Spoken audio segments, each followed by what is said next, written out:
Ya, saudara, seorang pria di kota Kendari, Sulawesi Tenggara ditangkap polisi karena diduga telah melakukan pencabulan terhadap seorang bocah perempuan. Pelaku ditangkap setelah polisi mendapat laporan dari orang tua korban yang mengaku anaknya telah mengalami tindakan pencabulan. Dari hasil penyelidikan, pelaku ternyata telah melakukan pencabulan kepada 4 orang anak perempuan yang semuanya masih duduk di bangku sekolah dasar. Pelaku mengaku melakukan aksi pencabulan terhadap bocah perempuan sejak tahun 2019 hingga saat ini.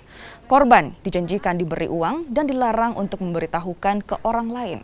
Pelaku diketahui sehari-hari bekerja sebagai mekanik sebuah bengkel dan telah memiliki seorang istri dan anak. Kini pelaku terancam pidana 15 tahun penjara.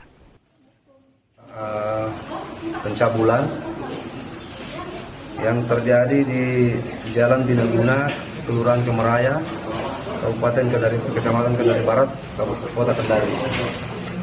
Pelakunya atas nama Samsudin, biasa dipanggil sehari-hari bernama Ardi. Pekerjaan sehari-harinya adalah teknisi mesin di salah satu dealer kendaraan roda 2 di Kota Kendari. Pelaku ini dilaporkan oleh seorang ibu yang memiliki seorang anak di bawah umur, telah dicabuli anaknya oleh tersangka. Kemudian dari hasil pengembangan diduga pelaku melakukan hal yang sama terhadap 3 anak lainnya. Jadi 4.